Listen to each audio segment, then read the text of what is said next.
Bom dia! Está começando mais um Pod 7. Olha, que a sua semana seja muito especial. Gere expectativa, porque algo vai acontecer. Antes de eu chamar a pessoa que vai bater um papo, ó, gere expectativa mesmo. Esse papo aqui é aquele que você precisa encaminhar, é aquele que você precisa curtir, comentar, marcar as pessoas, mas não pode esquecer de se inscrever no canal, porque é importante. Quando você se inscreve, ativa o sininho, vai chegar para mais pessoas. E esse bate-papo aqui, as pessoas precisam ouvir. Beleza? Semana só começando, Deus te abençoe. Vamos lá. Eu tô com meu amigo, cara. Olha, E aí é sim. amizade antiga. Ô, Cara, que alegria trazer você aqui, porque a gente tem uma história junto. verdade. É o meu amigo, vamos chamar de Pastor Sidão. Se É o não, né? pastor Sidão, o Sidão, meu amigo, pastor Sid Clay, cara, é um cara que mora no meu coração, é um cara do bem, é um cara que a gente tem aliança de mais de 2 décadas. Verdade. É, é o pai da flor, da pérola, cara, que alegria, seja Alegria. bem-vindo. Eu que agradeço, Mr. Leidson. Feliz, né? Assim, você começando a contar, meu memorial já foi lá atrás, já vendo a primeira casa que eu entrei, assim, para poder, quando eu comecei a caminhar no Projeto Vida. E eu fiquei muito feliz de poder receber esse convite de estar aqui, participar do Pod 7. Cara, Tá você já é um sendo. namoro antigo, a gente, quando a gente Oxe, vai levar o Sidão? Mas a gente deixou para trazer você na nova legal. temporada. A gente está em nova Pô, temporada, estúdio eu novo, tenho acompanhado. né? Então a gente deixou Fiquei para trazer feliz. você na nova temporada. Vamos começar já assim. Quem que é Legal. o Pastor Sidão? Ah, vamos lá. Fazer uma autodescrição é Não, difícil, né? mas é isso aí, aqui é Mas diferente. vamos lá, vamos lá. Eu primeiro vou começar dentro de casa e vou caminhando para as pessoas me conhecerem melhor.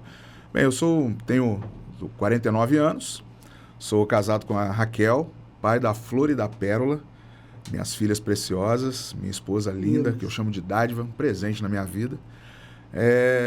Pastor no Projeto Vida, com muita alegria no meu coração, e hoje podendo pastorear a Rampa Church, que é a parte dos adolescentes e jovens ali da projeto, e muito feliz com essa caminhada cristã que eu tenho ali com a igreja.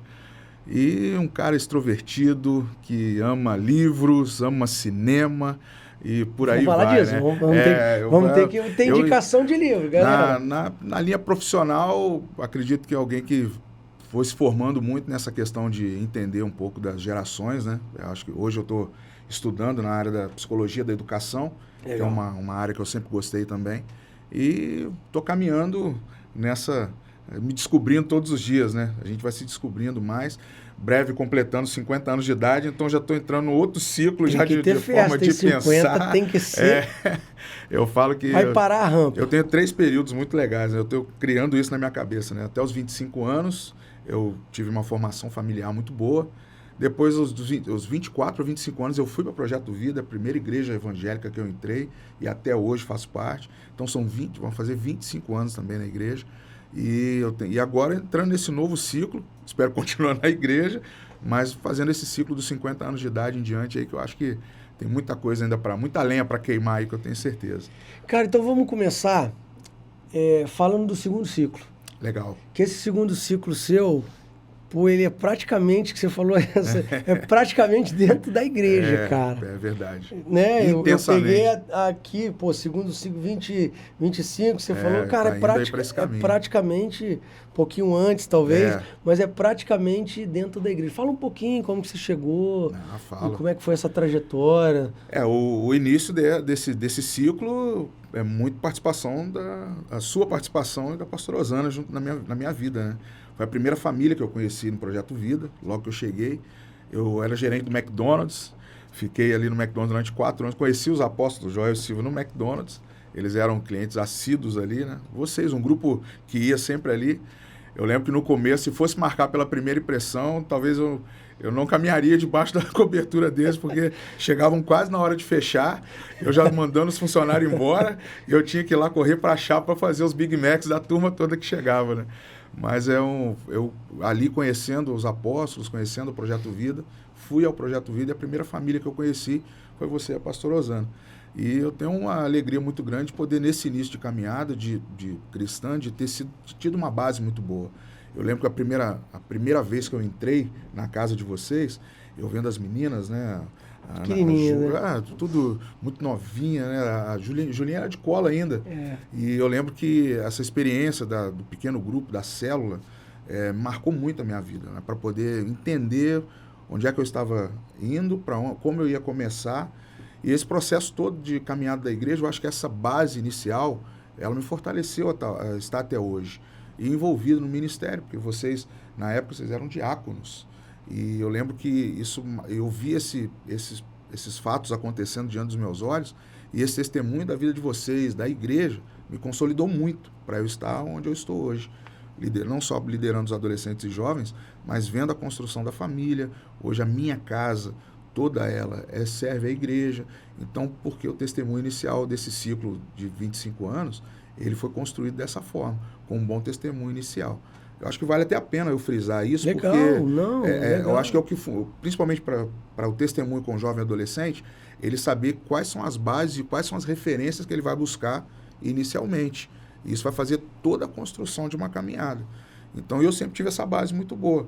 Então, assim, hoje eu posso falar que a gente tem uma amizade de 20 e poucos anos, 2 décadas, e eu sabia que no começo eu fui muito bem orientado para chegar onde eu estou aqui. Então, eu estou muito feliz por isso. E esse ciclo, legal. Isso é essa bom, trajetória toda tem esse desenho. A galera, a gente sempre fala aqui, Cid, que o podcast aqui, ele é acessível. Uhum. O que a gente fala aqui é possível para as pessoas que estão ouvindo. Claro. A gente não quer falar nada aqui que o cara nunca vai conseguir. É. E a gente sempre quer dar às pessoas que é possível. E você entrou num assunto muito legal, que fala de uma base para a pessoa se manter firme, mas você falou de algo de célula também. E fala um pouquinho disso, dessa questão, porque às vezes a gente fala aqui, e a gente tem muitas pessoas que são pessoas que nos seguem no canal e eles não são ainda evangélicos, né? Eles não sabem o que é uma célula, né? Explica legal. o que você falou sobre isso, né? Na verdade, até para ter uma visão mais ampla e simples, hoje todos nós buscamos o relacionamento de pessoas e relacionamentos saudáveis. Para quem está vindo de um período de pandemia, após pandemia, as pessoas ficaram isoladas, se sentiram tendo que se proteger dentro de casa. E o retorno à vida social, acho que dá um desenho daquilo que é importante para nós. Eu estou falando aqui de um período que são 20 e poucos anos atrás, mas se a gente traz para os dias de hoje, acho que todo envolvimento de alguém que queira fazer algo saudável começa num grupo de pessoas de confiança, num grupo de fidelidade, num grupo participativo. A célula é isso. A célula é confiança, é um grupo de confiança, é um grupo de especificamente para as pessoas se encontrarem e entenderem que, aí, claro, por meio de uma mensagem que é as boas novas em Cristo. Então a célula é isso, ela é essa reunião, esse corpo de um grupo pequeno de pessoas que vão te orientar numa caminhada, talvez numa jornada que ela vai ter suas características, uma mensagem direta e simples, aqueles comes e bebes que sempre vão ter, que faz parte, tem que fazer parte disso, e esse relacionamento saudável. Que legal. Você encontrar no outro coisas que talvez você até já tem, mas você descobre em outros essa facilidade. Eu acho que de poder se sentir seguro, de poder se sentir com alguém que vai te dar um bom conselho, você vai poder aconselhar pessoas também e trazer isso depois para sua casa, para o seu ambiente social, para a sua família, para o lugar onde você trabalha. Então a célula é isso, ela tem essa consistência. E lógico, uma graça de Deus ali sendo derramada naquele lugar. Muito legal. Acho que vale a pena demais aí. Na verdade, eu fui só um pequeno trampolim para você voar e tal, porque seu potencial é gigantesco e você foi conquistando as coisas pela sua busca, pelo seu mérito, pela escolha que você fez no casamento. Verdade. Que tem tudo a ver. Né? Quem a gente casa muda a nossa vida, né? Verdade. E transforma quem a gente é. E a sua escolha foi assertiva, graças a Deus. E aí tu cresceu, cara. E aí tu começou a desenvolver muitas coisas, porque você é um cara que é uma inspiração na área da busca e do conhecimento. É um cara que lê muito, é um cara que faz muita pesquisa, é um cara que fala bem, é um cara que busca por essa intelectualidade, né? Gosta disso. Isso é gostar, né? Conhecimento é gostar. Eu gosto disso, mas você é uma referência nessa área para as gerações, para os adolescentes. E aí veio uma ideia fantástica, que é a rampa, cara.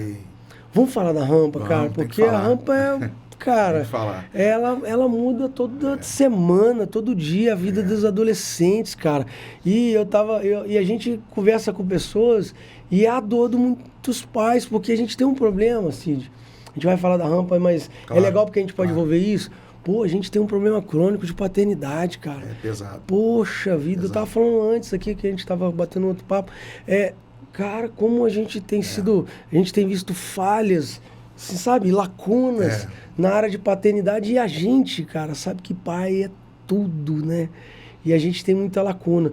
E a rampa, ela é uma estrutura para curar isso também, para ajudar nessa cura. Não só Verdade. nisso, em várias coisas. Mas eu acho que isso é muito gritante, né? Fala um pouquinho da rampa, o que a rampa Falo. tem feito. Fala o que é a rampa, né?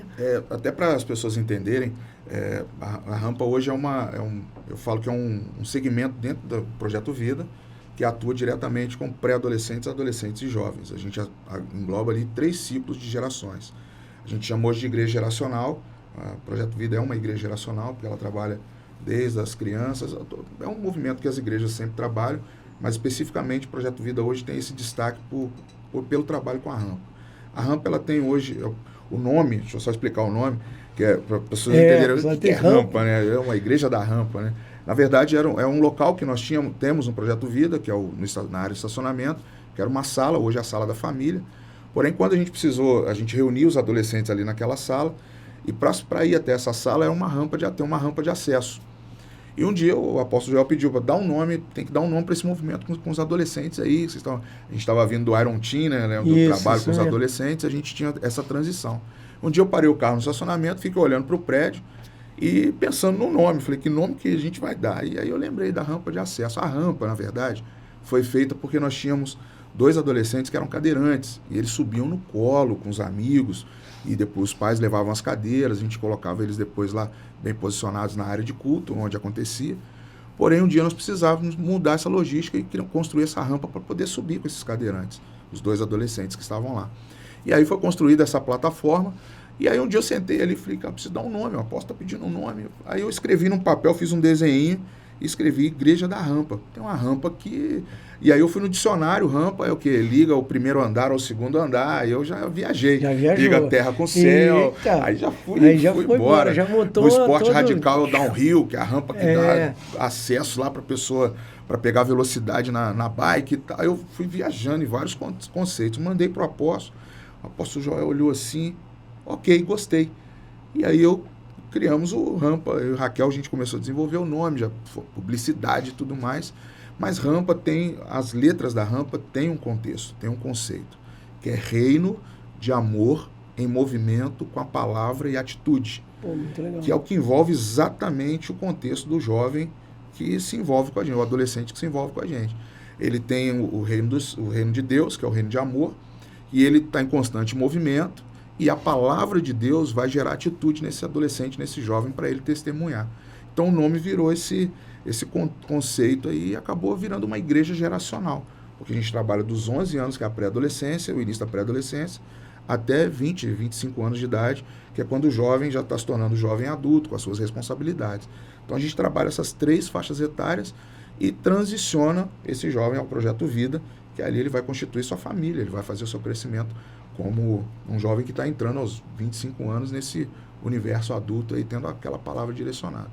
E a rampa hoje ela trabalha exatamente isso, ela é uma igreja missional e geracional. Ela tem uma missão com o adolescente e com o jovem, e a gente faz esse trabalho de uma forma bem específica, aí, englobando essas 3 faixas etárias. Vale lembrar aqui, para quem talvez está tentando ficar atento ao que é essas gerações, a gente tem 3 características nas gerações. A primeira delas, a pré-adolescência, que é aquela está começando a descobrir coisas novas, aquela mente totalmente explodindo de perguntas, dos porquês. O pré-adolescente ele tem isso. Consequentemente, vem a segunda parte, que é o adolescente que quer ser participativo, ele quer fazer parte de um grupo, ele quer estar mais intenso ali e ao mesmo tempo ele está naquelas suas inquietações, nas suas descobertas hormonais.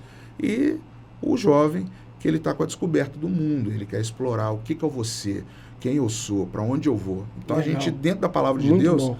A gente vai tentando fazer esses encaixes dessas 3 gerações aí, E a rampa é isso. A rampa tem temática na palavra, direciona para as faixas etárias a linguagem. Agora há pouco a gente estava conversando um pouquinho, né? Eu estava ministrando dias atrás uma mensagem chamando a língua de Einstein. E eu estava falando com os adolescentes daquela foto do Einstein com a língua de fora e explicando para eles o poder da língua. Mas o poder da língua que Tiago fala na Bíblia lá, claro, que é você tomar cuidado com o que você fala. Aí eu montei ali, esse é o perfil que a gente tenta levar para o adolescente, para o jovem. Porque prende, né? E acaba... gerou uma dúvida. E aí você... Então esse é o perfil que a rampa tenta trazer hoje, que é conversar com essas gerações. E lógico, o jovem, sendo um bom testemunho, ele vai atrair o adolescente para segui-lo. E o adolescente, bem encaminhado, com a sua família, obedecendo aos pais, ele vai dar mais um modelo para o pré-adolescente. Então a gente trabalha as referências nas 3 faixas etárias. É muito gostoso trabalhar com imagino. E assim, motivador, porque se a gente olhar para o lado de fora, a perspectiva social hoje é desacreditar muito nas gerações. Mas a nossa, interna, é de você cada vez mais descobrir esse potencial no adolescente, no jovem, e falar assim, cara, olha o que nós temos preparado para os próximos 10, 15 anos pela frente. Uma geração extremamente promissora, inteligente, bem engajada, com uma comunicação ativa para o mundo. Então é isso que a gente tenta buscar, trazer essa linguagem, esse entendimento e, lógico, família o tempo todo. Estava dizendo sobre a paternidade, uma das coisas que a gente mais se preocupa, e isso é uma questão social, é que hoje, se a gente for nos cartórios das cidades, as entradas hoje de mães sem a figura do pai para registrar um filho é de 47%. É uma estatística muito alta. Muito alta. Então a gente... Você está dizendo... desculpa te cortar. Claro. A estatística de falta de paternidade na certidão... Nos registros de cartório, são que a mãe vai registrar sem o pai presente, sem o nome do pai. Isso é uma crescente. Então a gente tem uma... Ela cresceu 47%? 47%, nos últimos 10 para 15 anos. Então a gente tem essa... Então qual que é a visão que nós temos? Será que futuramente essa figura paterna na sociedade ela vai ser extinta ou a gente consegue trazer uma restauração para isso? Então é forte. As pessoas, se a gente olhar por essa questão, a gente avalia hoje o papel da igreja, a gente avalia hoje o papel da liderança, a gente avalia hoje o papel dos líderes institucionais, a figura ainda do professor, a figura do médico, são as figuras que hoje elas investem numa figura paterna e elas vão atuar o pastor. Então a gente trazer esse reconhecimento, hoje é o meu trabalho hoje como líder na rampa, é mostrar que existe uma geração que às vezes carece da figura paterna fisicamente, mas que nós temos um Deus que supre tudo isso. Mas assim, vamos entrar agora, a gente falou disso. Eu abri você abriu um leque aí, assim, claro que você não pode não ter essa resposta, eu penso alguma coisa, né? Qual que você acha que tem um fator que está agravando mais a questão da paternidade, esse distanciamento da paternidade? Tem alguma coisa que você acha é um fator relevante, que está acontecendo isso? Tem um motivo para estar acontecendo isso maior? Antigamente a gente ligava isso muito ao trabalho, assim, separação. Eu vou trazendo num contexto. Vou tentar trazer um contexto mais direto para a gente entender um pouquinho. Vou trazendo cultural. O cultural hoje, se as pessoas acompanham bem essas questões de streaming, a Disney hoje ela está descaracterizando vários personagens. Se você olhar os filmes, olhar até as animações, a figura da mulher, ela tem muito mais força hoje. Uhum. Talvez até seja, por hoje, essa figura paterna, ela está um pouco embaçada. Então, se a gente olhar a cultura hoje, a cultura não é que ela é um favorecimento, ela caracterizou que a figura paterna se perdeu. Então, a gente hoje precisa tentar resgatar esses valores, ou esse entendimento, olhando o que a cultura está ditando, olhando o que nós estamos vendo nas questões, na questão familiar, a gente olhar a configuração de famílias hoje. Então, todas essas alterações, e eu estou falando isso porque eu estudo isso, pastor. Muito bom. A gente olhar a figura da família, eu faço atendimentos, eu e Raquel, a gente faz atendimentos com adolescentes e jovens. A primeira pergunta que nós fazemos é: como é o desenho da sua família? E grande parte deles, dos que sentam em gabinete conosco, no aconselhamento bíblico, a primeira coisa que fala, a gente pergunta: você mora com seu pai, com a sua mãe? Grande parte das respostas moro com a minha mãe, com a minha avó, moro com as minhas tias, moro com os meus tios, eu não conheço meu pai. Então, grande parte do que a gente Forte, conversa. né? Aqueles que a gente sabe que já disso, chega com a mas- família, aqueles que já chegam com a família é característico. Você vê, dificilmente eles vão para gabinete. Somente num ato que talvez o filho está tendo aquele comportamento rebelde que o pai e a mãe nos procuram. Mas quando é o filho, quando é o adolescente que nos procura, você já sabe que uma das marcas ali, características dele é a ausência do pai. Então, assim, hoje a cultura, a cultura familiar hoje, ela tem esse desenho. Aquela família nuclear que eles chamam, né? O pai, a mãe e os filhos, esse hoje o raro hoje é o que a igreja desenha. Mas fora dela, o contexto hoje social, dificilmente a gente tem essa figura paterna bem desenhada. E quando tem, ela não tem o devido significado que tinha antes, talvez na nossa geração. Então, a gente talvez está abrindo aqui para uma temática, porque hoje... Mas é legal porque a gente entrou no assunto de paternidade e não dá para a gente falar sobre um projeto chamado Rampa se a gente não entrar no assunto de paternidade. Uma das características que a gente tem muito marcante na Rampa é o Rampa Tower, que é um trabalho hoje que a Josi e o Moisés, que é um casal que nos auxilia muito, eles têm 2 filhas também, né? E assim, quando nós começamos a fazer o trabalho com a Rampa, a ideia, a proposta que eu fiz aos apóstolos na época, era, apóstolo, a gente tem 3 eixos para trabalhar: o adolescente e o jovem e a participação da família. E a família ela não pode ser aquela lacuna ou aquele distanciamento do papel da igreja. Porque a gente sempre estava vivendo um período em que a igreja e a escola sempre foram talvez o substitutivo da família. Deixo meu filho aí com vocês na escola, deixo meu filho com vocês aí na igreja, e qualquer coisa vocês se responsabilizam. E, na verdade, a igreja e a escola, elas são uma base de auxílio sustentável da família.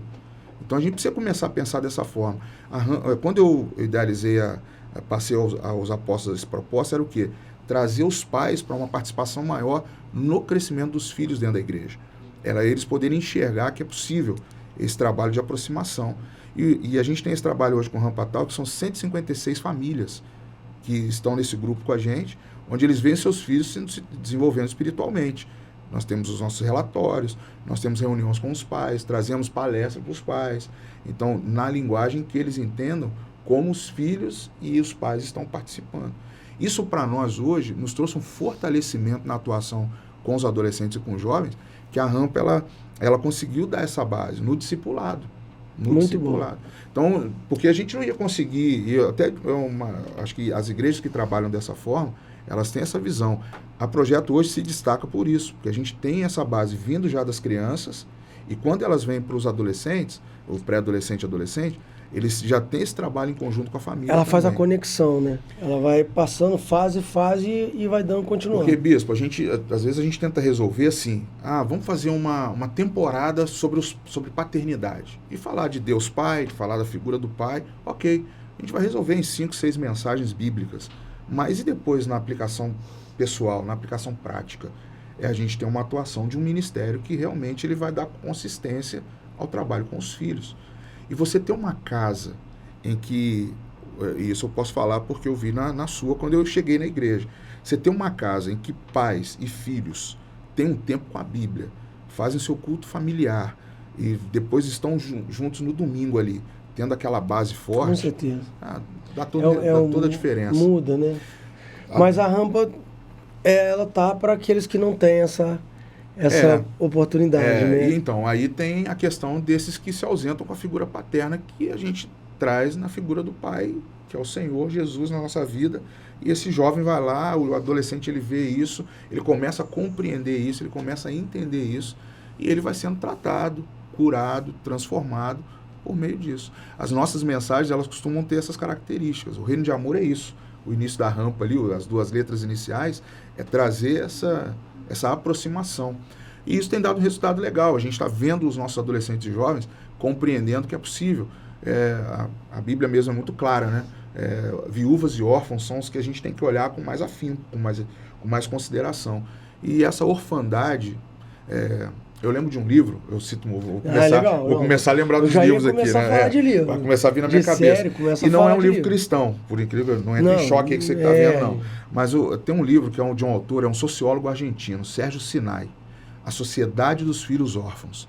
Eu falo para todo pai, para todo professor que trabalha com adolescentes, lê esse livro, porque é um livro que ele faz uma pesquisa sociológica. Qual que é o nome? A Sociedade dos Filhos Órfãos. O autor é Sérgio Sinai. Ele faz uma análise da geração órfã. E ele fez uma leitura muito interessante, que é até mesmo pegando esse período da tecnologia, do distanciamento digital, que as telas acabam trazendo. E ele vai falando sobre a preocupação desse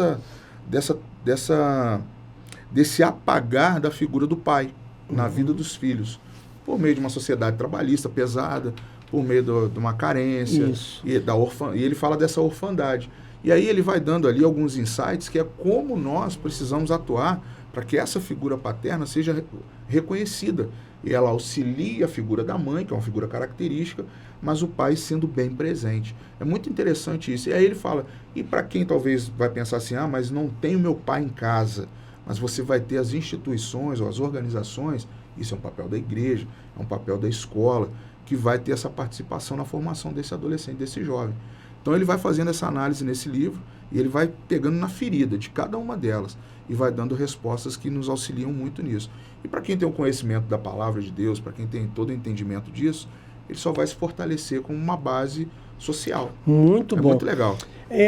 Mas já que a gente falou bastante da rampa e você trouxe uma explicação bem legal, como é que a gente faz para um pai ou uma mãe que está nos assistindo e eles queriam encaminhar o seu filho para a rampa, ou para conhecer vocês, ou para fazer um contato com vocês?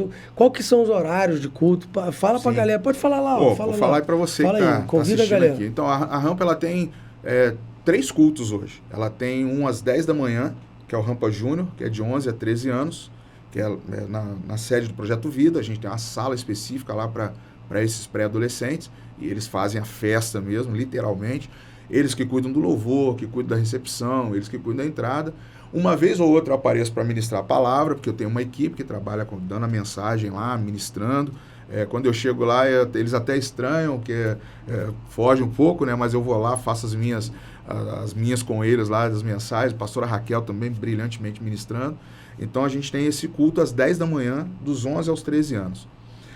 O segundo culto é já com a geração de 14 a 17 anos, que é na rampa. Aí já é na nossa base mesmo da Rampa Church ali, que acontece às 17 horas. Então começa às 17 horas a faixa etária de 14 até 17 anos.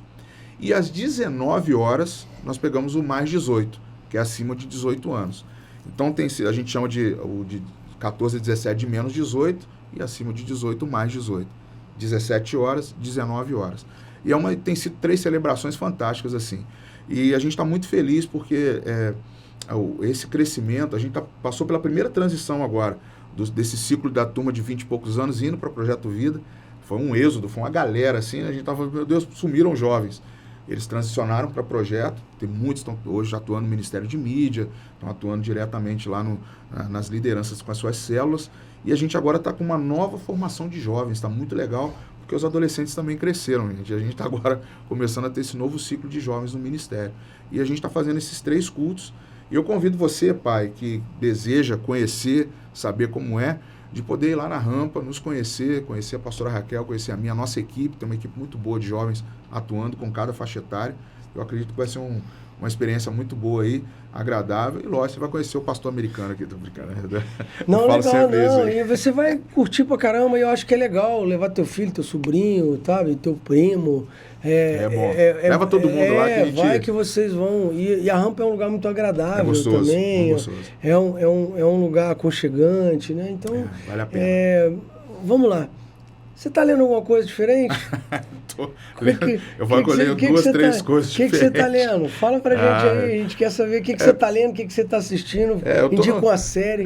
Eu tô numa loucura de leitura, né? Porque eu tô fazendo uma pós agora na área de psicologia da educação, psicologia escolar, e eles dão uma gama de estudos. Eu tô fazendo pela PUC do Rio Grande do Sul, e o EAD, mas eles têm um material vasto, né? Então a área de educação, eu voltei a ler os livros de educação também, na área direcionada, né? Então tem livros específicos. E eu tô lendo coisas legais, assim. Eu tô lendo um livro agora que é até um livro sobre Brevidade Inteligente. É um livro que ele fala sobre as mensagens mais simples, para quem lida com adolescente, com jovem, cada vez mais você tem que ter falar, linguagem mais eu já ouvi falar desse livro. Eu tô até com ele aqui. Eu vou pegar aqui pra você ver. Põe aí, pra gente ver, põe aí. Sair da câmera aí, põe não, aí, né? Não tem problema aqui, não. Esse aqui, ó. Brevidade legal, aí, ó. Mostra aqui, ó. Aí, ó. Aí, gente, Escreva menos, dizer mais e ser ouvido. É importante esse... Um conteúdo muito legal desse livro, tá me chamando a atenção, porque é um livro que ele... Pô, legal. Ele é bem dinâmico, e ele realmente tá me chamando a atenção. E na área do Ministério hoje, eu tô lendo um livro que até tem me chamado a atenção, na verdade, eu estou voltando a ler esse livro. Uhum. Eu tenho um amigo, que é o pastor Marcos Madaleno, da Igreja da Cidade, ele tem um livro só voltado ao Ministério de Jovens, e eu estou lendo o livro dele de volta, porque como ele trabalha muito a questão da transição, ele tem sido é um livro muito prático. Eu recomendo até aos jovens que querem entrar nessa questão de liderança de adolescentes e ampliar seu ministério, o livro do pastor Marcos Madalena, ele vai ganhar um jabazinho, aí eu vou pedir outro livro para ele, para presentear alguém aí. O horário é seu. Mas é um livro muito prático, muito bom, e acho que vale muito a pena para você que trabalha com adolescente, com jovem, você poder estar acessando esse material aí. É o livro que eu estou revendo, estou reescrevendo algumas coisas que estão nesse livro, porque está me trazendo muito material com liderança também, porque acabo sendo procurado também por alguns líderes de jovens.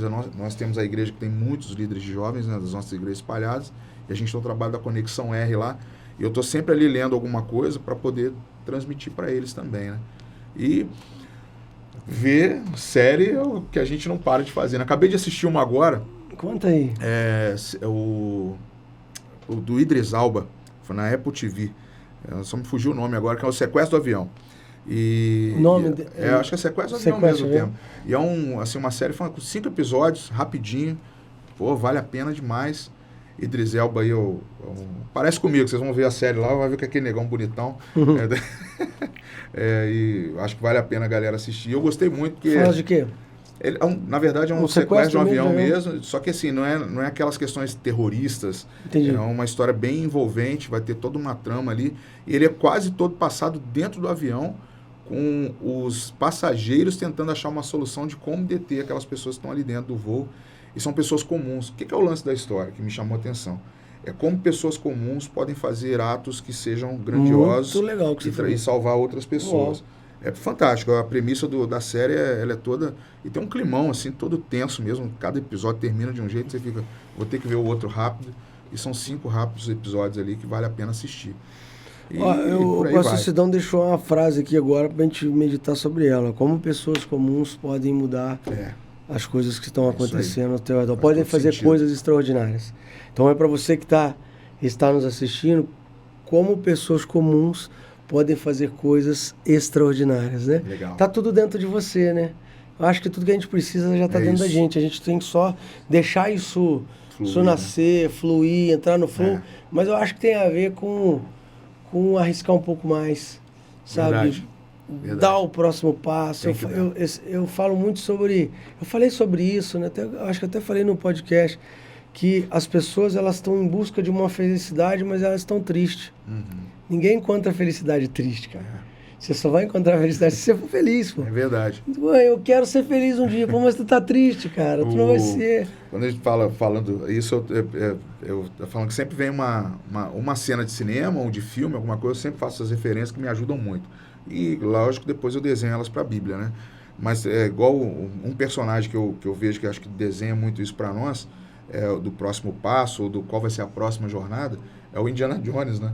Que ele sempre vai atrás de uma relíquia, ele conquista aquilo ali, a felicidade dele poder fazer aquilo, o prazer que ele tem, cheio de percalços, tem os desafios, tem os obstáculos, e ele vai lá e no final ele consegue adquirir aquilo ali e fala assim, como vale a pena e qual vai ser o próximo?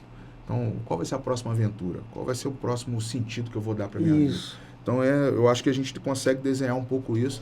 E eu, na jornada com os adolescentes e jovens, eu tenho que estar pensando o tempo todo nessa atualização, né? Porque a sua vida é uma vida atualizada, né, cara? Você tem que saber séries, você tem que saber o que está passando no cinema, você tem que saber o livro que está bombando, você tem que saber o que está acontecendo na escola, porque muda muito, né? É uma parada muito rápida, né? Tem que ser bem dinâmico. O mundo está rápido demais e para eles são muito mais rápidos, né? Porque eles sabem conectar as coisas muito mais rápidas do que a gente, né? E tu tá indo no cinema? Tem ido pouco. Minha filha tá me cobrando muito. A Flora de 14 tá me cobrando demais. Cara, eu falo que eu tô tentando. Não, eu ia direto. Caramba, agora... eu não consigo tempo, cara. Eu não consigo mais, cara. Eu tô querendo ver aquele filme do Tubarão aí. O Mega Tubarão 2. Começou aí, não consigo ir no cinema, cara. Todo dia eu quero ir. Não dá tempo. Mas eu já fui mais rápido de cinema. Caramba. E eu ia sempre na estreia. Cara, eu também, cara. A última estreia que eu fui foi do John Wick. Foi a última, no 4? Tem que ele matou, acho que 900 pessoas no filme. Foi a última estreia que eu fui. Eu acho que eu fui ver com a minha filha. Não sei se foi o Homem-Aranha no Metaverso 2 lá. Acho que eu nem lembro agora qual animação. Eu fui ver uma animação, tô tentando lembrar. Porque eu acho que... Foi Barbie não, tá, gente? A vida, ela tá... Tá rápida demais, ela tá muito acelerada, né? E a gente, às vezes, não está conseguindo acompanhar. Para a gente caminhar para a pergunta final, para a parte final, a vida está rápida demais. E com os adolescentes, eu acredito que é muito mais rápido. E eu falo sempre, sabe, Cid, que a vida é uma viagem, cara, e a gente precisa aproveitar a vida, né? Sim. Você já passamos da metade. Sim, estatisticamente, tá? Não, tranquilo. Estatisticamente. Tem muito detalhe, né? A gente tá bem ainda. Tá bem, mas nós já passamos da metade da viagem, né? Estatisticamente, 80, 85, a gente tá aí. A gente tá aí na metade, já passou da metade da viagem, né? Mas, cara... Não preocupa mais não. Cara, mas tem ainda uma metade, né? Pra passear, a vida é um passeio e tal. Sobre essa questão da vida tá rápida demais, no meio dos adolescentes, tem sido um problema? Como que você vê isso? Quando eles chegam, vem para o contexto, vem já com essa problemática da aceleração, né? O estudo que mais tem se feito entre os adolescentes é a síndrome do pensamento acelerado, de uma geração que eu li um livro sobre isso, do Augusto. Ele é o doutor nessa área aí. Mas o que mais preocupa, na verdade, é quando as referências desses adolescentes estão com a mente mais acelerada ainda. Porque tem... E hoje estudos são feitos, né, que uma mente acelerada para uma fase adulta de uma referência, ela vai chegar numa estafa. Ela chega no burnout, ela chega no estresse elevado e para. Então, as referências dos adolescentes têm que estar bem firme nas suas convicções. Então, o adolescente, quando ele chega com as suas síndromes, está chegando com seus traumas. Infelizmente, assim, é um quadro que ele é muito amplo. A gente vem de um contexto já pós-pandemia que acabou acarretando isso. Foi estudado e foi revelado que seria assim.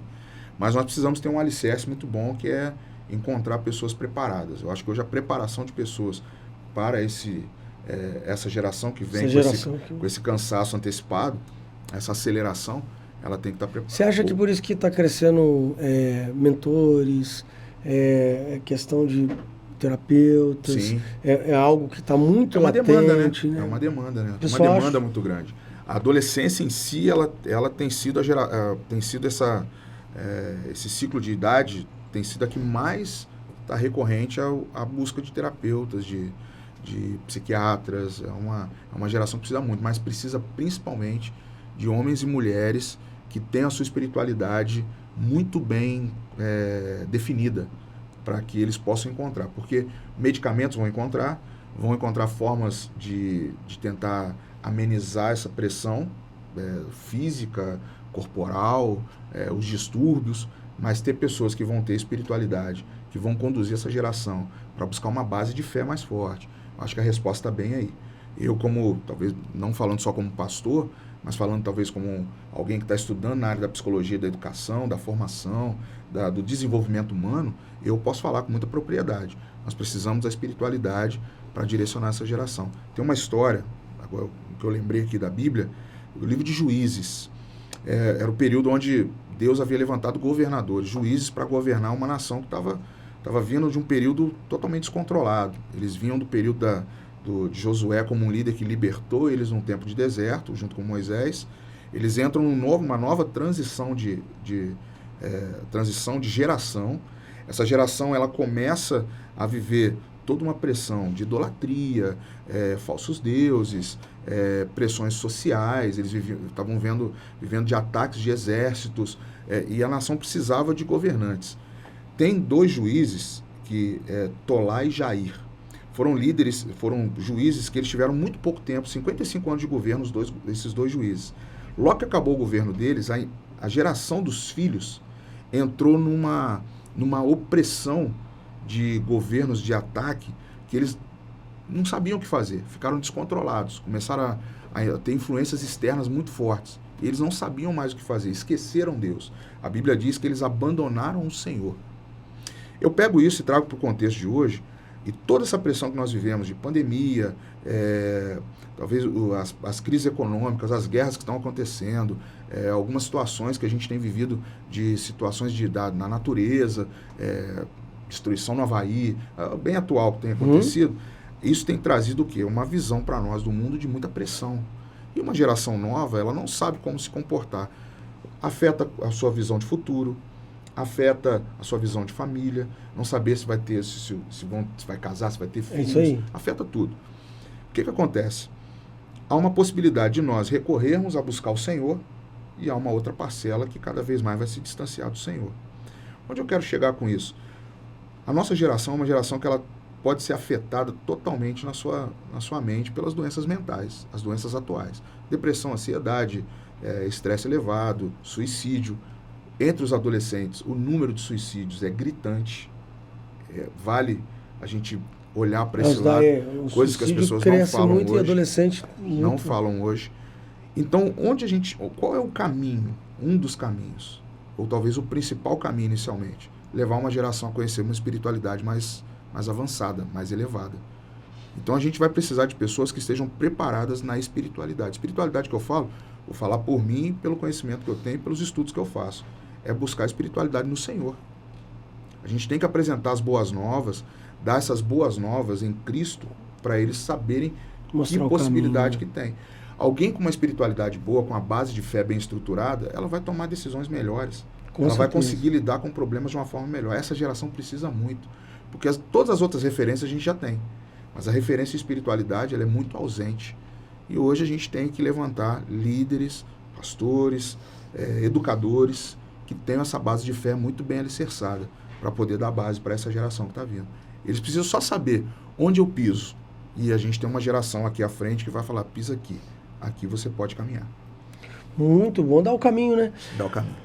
Gente, você sentiu que o papo hoje é papo mais intelectual, né? Você viu que a gente tá com um cara cabeção, que vocês estão vendo aí, né? O cara, eu tô só aqui ouvindo, anotando, né? O cara já indicou livro, série. Você não perde, não. Eu indiquei de um clássico, né? Pô, tinha que ter indicado um clássico não, aqui. Cara, né? indica aí. Dostoiévski. Mas vamos lá, pergunta final pra gente caminhar aqui pro final. Eu acredito, sabe, assim, de que para ser um líder de adolescentes, jovens, tem que ser um super-herói. tem que fazer parte da DC ou da Marvel, tem que ser um super-herói. Mas eu acredito que todos nós somos super-heróis na vida que a gente vive em nossas áreas. E eu acredito que a gente tem um superpoder, todo mundo. Por isso que eu tô aqui hoje eu tô de Hulk aqui. Eu já vou mandar um abraço aqui pro pessoal da Piticas, né? Que manda as camisas pra mim toda vez. Pode mandar pra mim, eu gosto. Onde gosta. Pessoal da Piticas, obrigado. Olha, tu compra lá na Piticas. Pessoal da Piticas lá do Shopping 33. Tem um amigão lá. Só passar lá, eu vi no Pod 7, ele vai te dar um desconto, tá? Vai lá, pede o desconto do Pod 7. Eu achei legal que contém DNA Geek aí. Tá vendo? Não, e é chique, né? As camisas realmente são bem legais. E aí eu acredito que todo mundo tem um superpoder. Qual é o superpoder do Sidão? Meu Deus, hein? Essa aí é um desafio responder isso aí. Eu vou pegar a base mais fácil. Eu tenho minha filha mais velha, a Flor. A gente tá sempre junto, né? Quando eu levo para a escola, a gente vai conversando no carro. E ela sempre fala comigo, pai, você é muito engraçado. Você consegue me tirar do meu pensamento ruim, assim, às vezes. Você me faz rir à toa, não sei o quê. E eu falo que acho que uma das características que eu tenho é de pegar situações extremas, ou situações mais delicadas, e tentar trazer para um lado mais humano, talvez pelo humor. Eu gosto muito de contar historinhas engraçadas, principalmente minhas filhas, né? Eu acho que eu consigo ter eu não sei se é um carisma, pode ser que seja, mas eu levo mais para esse lado. Pego uma situação muito delicada, às vezes estou lá na minha DR com a esposa, né, com a pastora Raquel em casa, lá sempre tem, marido e mulher, né? Aí eu vou lá e quebro o protocolo todinho, eu faço uma piada nada a ver, aí ela fala, não dá nem pra brigar contigo, você...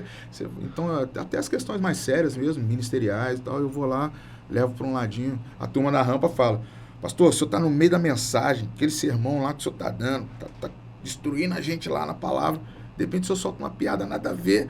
Eu falei, é para quebrar, é para dar aquele... assenta um pouquinho aí.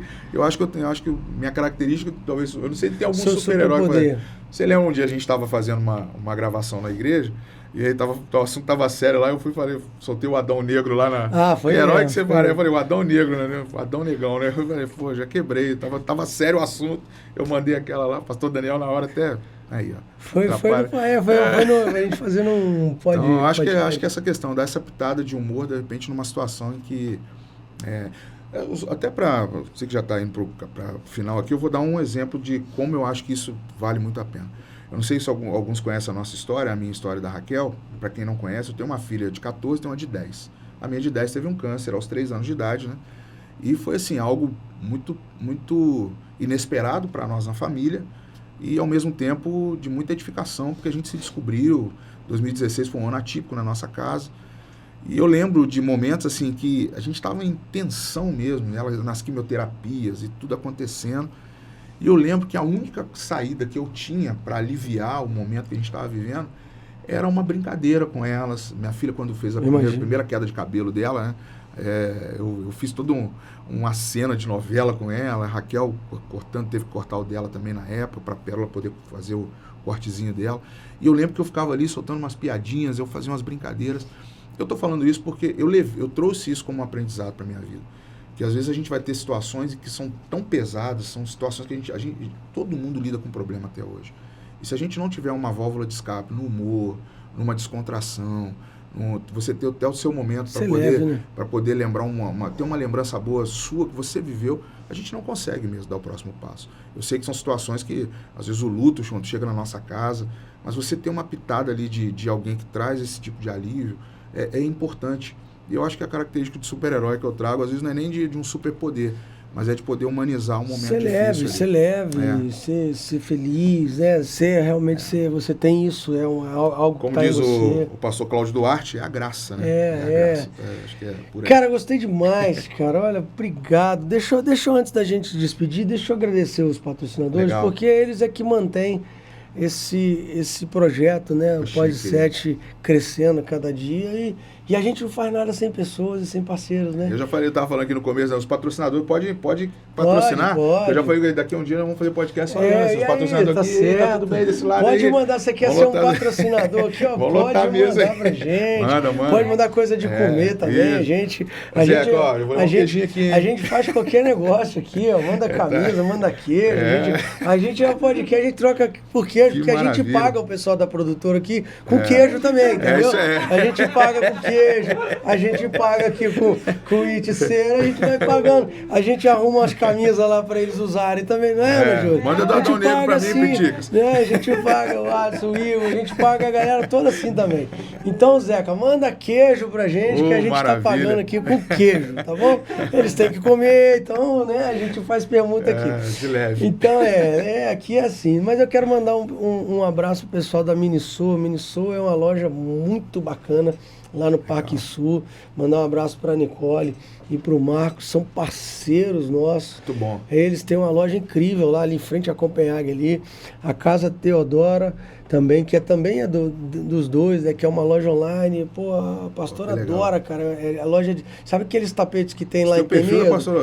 Cara, aqueles tapetes maneiros, aquelas passarelas maneiras de Penedo. Cheirinho pra casa, só que é muito mais barato, cara, comprar na loja deles. Olha aí. É uma loja online, né? Já teve lá no Parque Sul, agora eles estão... Cara, e é fantástico. É o pessoal da Piticas que manda a camisa, eu já até falei, vamos falar de novo. Obrigado pelo carinho. Um abraço pro Zeca, parceirão, né? Que manda o queijo Bom Jardim pra gente. Ele é sócio lá dos laticínios Bom Jardim, ele manda, né, cara? O cara manda. O Zeca é um amigão. Inclusive, a mussarela do queijo Bom Jardim, ele pediu para falar, é a mussarela que tá bombando nas maiores pizzarias aí da região. Então foi considerada a melhor mussarela. Foi considerada aí, a informação vindo dos nossos universitários. Bom. Hoje eu quase nem recorri a eles, cara. Tá vendo? Poderia ter, na hora do herói tinha que ter pedido. Pode chamar, e tranquilo. E o pessoal da ITES, né, que é um energético. A gente fala de coisa que eu falo que os patrocinadores, eles são meus amigos também. Então é legal porque a gente tá falando dos amigos, né? Então eu quero mandar o pessoal da ITES, né, na figura do Cardoso, que é parceiraço nosso aí, pro pessoal da Marcenaria Gourmet. Estão fazendo a estante lá do Pratico Esperança. A gente vai ter um podcast da Esperança lá também. Pode fazer minha estante aí, hein? E eles já estão lá com os meus livros tudo espalhados lá. Estão fazendo a nossa estante lá. E vou mandar um abraço também para o meu amigo Léo Salles, consultor de automóveis. Sabe o que é consultor de automóveis? Você escolhe o carro, quanto você quer pagar, quanto você pode pagar, o valor da parcela, o carro que você quer, ele vai encontrar esse carro para você. Além de ser um amigão, né? Além de ser um cara engraçado também, né? Fui num casamento, eu e o Léo, cara, o Léo, na hora da gravata, o Léo me deixou em cada mau lençol, que eu falei, misericórdia, Léo, para. Ele fazendo o mestre cerimônia e eu era o que ia cortando. Olha, Léo, você é um figura, hein? Um abraço pro Léo Salles. Eu acho que eu não esqueci de ninguém. Esqueci, Ana Júlia, não? Falei de todo mundo, falei dos meus amigos. Cara, muito obrigado por esse tempo aqui. A gente riu, aprendeu, se divertiu. O legal do podcast é isso, né, cara? Comenta aí, gente. Comenta legal, tá? A gente... Compartilha. Se vale a pena. Eu tô acreditando que esse aqui vai ser o mais bombado de todos, né? Vamos botar aqueles adolescentes pra compartilhar, pra curtir. Gente, eu vou ficando por aqui. Eu te encontro na próxima segunda-feira. Não esqueça de compartilhar, de curtir, se inscrever no canal, ativar o sininho. Quando você faz isso, mais pessoas recebem essa instrução que foi passada para vocês aqui. Beijo no coração. Deus te abençoe.